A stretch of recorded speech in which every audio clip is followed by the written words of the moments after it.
Yeah, thank you so much. It's my honor and my pleasure to be today presenting with my friends who are doing PhD.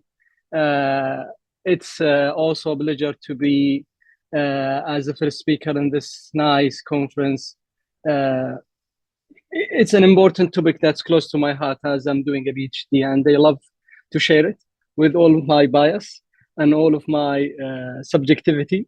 The topic here, I assume, hopefully it will be objective, but I'm not sure. So please, I invite you to be with me in this journey.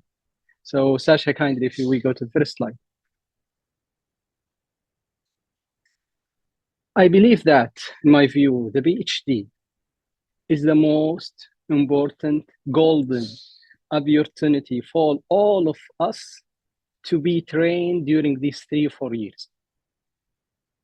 And what I mean by that, I don't talk about the research. It's important. Absolutely. No one gonna graduate from the PhD without completing their thesis or articles or research. This is something I'm not talking about. I'm talking about the life skills, the most important life skills that all of us, we gonna learn and develop during our PhD time. And I want to focus about one life skills that I found it very interesting. That's the PhD journey. I love to call it journey. The PhD journey will enhance this skills, which is how we balance our life during our PhD. And the way that I would love to introduce this skills using a metaphor, the life balance during the PhD is as if like you are doing a marathon versus sprint. So to illustrate what I mean, in a sprint, you need to run fast in a short distance to achieve the most like shortest number or like score, whatever, but you are speeding in a full speed to achieve that kind of numbers that you are looking for. While in marathon, it's different. It's different techniques and different strategy. There is like specific time you need to think about it, or sorry, like kilometers. You are run like half a marathon, 10 kilometers or 12, 20, whatever. And it's not about who starts first. To illustrate this point with another example. Imagine you are given a car, and this car has a fuel. The fuel in this car absolutely guarantee will take you to your destination. Okay? Full stop. You will be sure you're gonna reach your destination. But there is only one condition. The condition is you must not exceed the 40 kilometers. So when you start your journey and you're driving this fancy car and you look around you, there are other cars and they are faster than you. Especially when you start your PhD in the 3-6 months in the beginning, there is a lot of enthusiasm, a lot of motivation. You feel you're gonna smash it, and there is also sort of doubting in terms of what I'm doing. I mean, sometimes ambiguity around your topic. You don't know what topic you want to choose, or there is like a discussion with your supervisor, etc., which is normal in the beginning of the PhD. And this is why you must stick to the speed of 40. So if you look around you, you see people who are driving for 10 years, and you try to compare yourself with them. And that will lead you to another trap. Or you forget yourself and you speed a little bit up. And once you speed a little bit up, you see yourself a little bit unable to balance that kind of driving.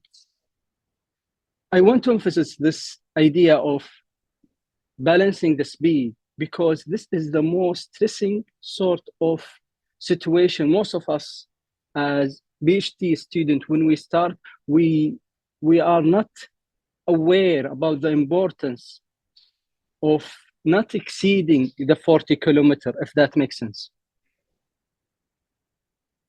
And this idea for driving consistently every day, it's lead me to another important point. establishing habits. And this point has a nice story. I'm not sure, Rachel, I'm sure I asked a couple of the panels about this question. I asked this question more than 30 persons. And I'm sure I am humble with this number. I asked this question for a lot of PGR, PhD students, professors, or anyone who completed their PhD. I asked them this question last year. And this question is simple. What is the only advice you want to advise me if you were in my position now starting my PhD? And one of the answers that resonated with me was establishing habit. Establishing habits, specifically in the 3-6 months in the beginning, it's very important. Habits starting from which day you want to wash your laundry, which day you want to go to grocery, and also goes beyond that around how can I schedule my day in terms of I'm talking about different students who are from different backgrounds or from different cities, whatever. There is sometimes different lifestyle. So give yourself and habits is not sort of turn on, turn off situation. It takes at least 2 months to 3 months. So don't be hard to yourself if you fail many times, which is okay, and please fail many times, but at least you put this concept in your mind. In the beginning, I want to establish a habit. Habit include also where do you store your files, and also how you extract your articles or how you save them. And believe me, if the six, I mean, this is bias, as I told in the beginning, there was a disclaimer. No one caught me on that. If you spend the 6 months in the beginning of your PhD focusing about building habits and not exceeding the 40 kilometers, you are on track. So Sasha, if you kindly, we go to the next, yes. And you remember the driver who drove the car for 40 kilometers and we asked them not to exceed the speed? Sorry, I was lying. Because sometimes it's okay if you have an extra fuel to speed a little bit up. And this message for me and for anyone in the audience or anyone hearing this message, please, if you came from the idea that doing something out of your research is a wasting time, I'm begging you, I'm really kindly asking you to rethink about it. Thinking about it again with open mind is that doing something out of my research, it will help me doing the crops and the things that I'm not enjoying it, which is my research, as a joking here. So doing things out of research, it's a great opportunity to enhance the skills that I'm talking about. And also an opportunity for networking. It's your assets. It's your assets. The networking, knowing people beyond your tables and the common area that you meet every day is the most important things.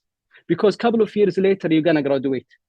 And I will give some examples. University of Glasgow have a lot of places and things you can do out of your research. But you need to be selective sometimes. And it's normal, you cannot join all of them. There are places that maybe resonate with others. There are clubs, sport clubs. I highly recommend you to take an advantage of things that you never done in your life. There are many societies you can join. And there are many amazing programs. I will point one of the programs has been established this year by Emma and other researcher in the Arak building. It's called Solution for Change. And I was lucky to be part of that program. And this program ran during summer. I'm not promoting this program only. There are a lot of other opportunities and places to join.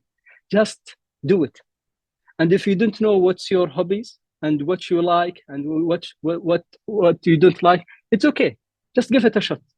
And what's the worst thing will happen? After 100 years, no one will remember you. So just take it easy on yourself and just do it. And the idea here is leave you with this question.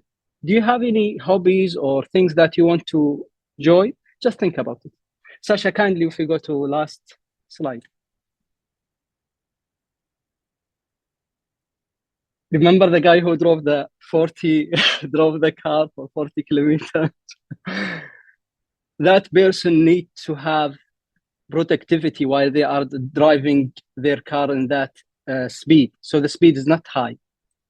And that sort of productivity need to require for them to be focused during their driving time. One of the big challenging for BGR students is distraction.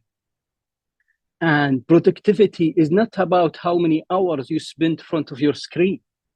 It's exactly how many quality of your work you can produce.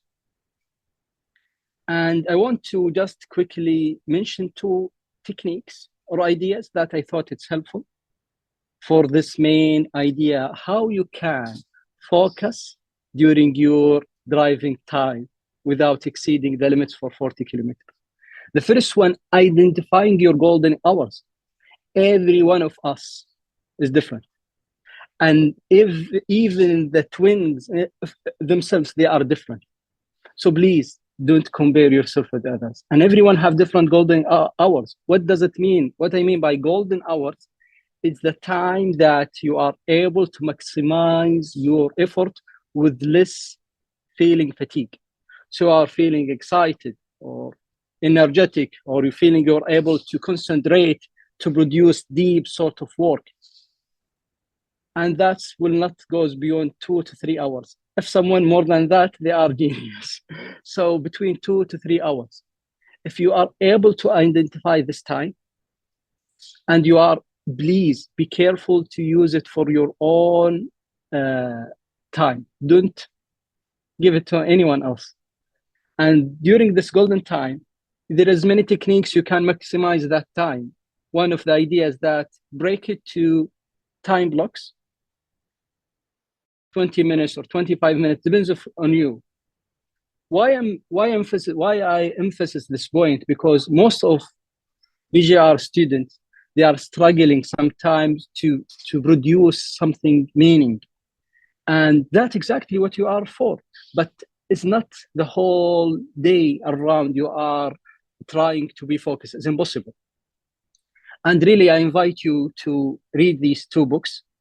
It's having a lot of ideas about how we can work deeply and productively, especially for us who's doing boring research for 3-4 years. I'm joking about saying boring. I'm sure everyone interested about the research. If we go to the conclusion, Sasha, if you don't mind. Lastly, I want to ask you kindly to close your eyes for a second, or as Scottish they call it, a wee second. And you know the pictures in front of you? The picture in front of you, they were students like us. And thousands have completed their PhD. And all of us, by the will of God, we're going to complete our PhD. There is no doubt about it. But remember, it's not about reaching the graduation. It's about growing, balancing, and enjoying the journey along the way. Thank you for listening.